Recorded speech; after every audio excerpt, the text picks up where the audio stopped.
Inside the new Afghanistan, in rural Bktika province far from Kabul, the Taliban's provincial governor has called a meeting. No women to be seen. Local village elders and tribal chiefs listen. A young boy takes a selfie. Much has changed since the Taliban were last in charge.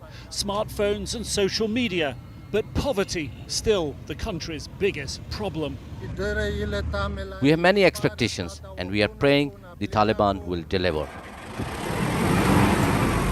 The week after Kabul fell, a local journalist took a road trip for us to see what was happening outside the capital. Taliban guides showed him the way.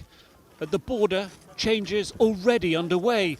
Part charm offensive, giving traders what they want, longer opening hours at the border, and part crackdown, keeping men and women apart.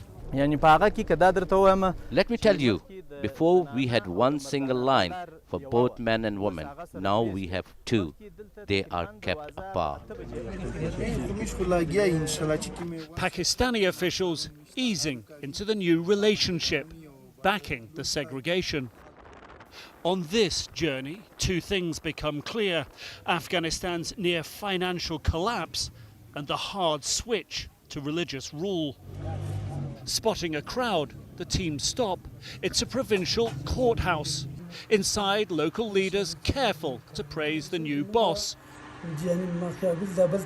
We used to have to go a long way to get to a Taliban court, he says. Now we have one right here. The new judge in town, quite literally, laying down the Taliban law, their interpretation of Islamic law. We asked the previous judges how they used to work. They said they were following the law of the land, not the Sharia.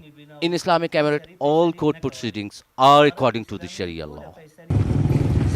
Under Taliban rule in the 1990s, the Taliban's Sharia law led to public amputations for thieves, stoning of adulterers, even hanging. But in the local market, Sharia law is not the big concern. It's making a living. Business is very bad. We don't know who is in charge. Only low-ranked people are here. We don't know if we can trust them. They are not telling us anything, and the situation has not improved. Prices are going up.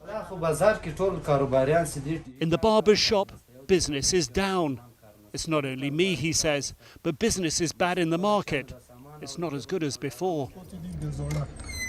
They're not alone. The local pharmacist is also struggling.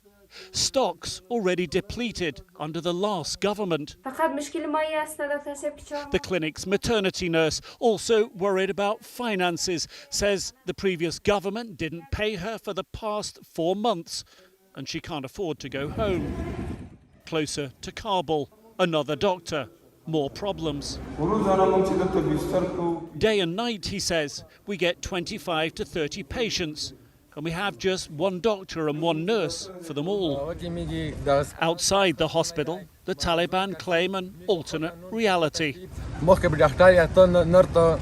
Before you didn't know whether the doctor was coming or not, but now they are there for you all the time. On this trip, the Taliban's prioritizing of Sharia law and bits of charm offensive seemingly missing Afghans' most important needs: a secure livelihood.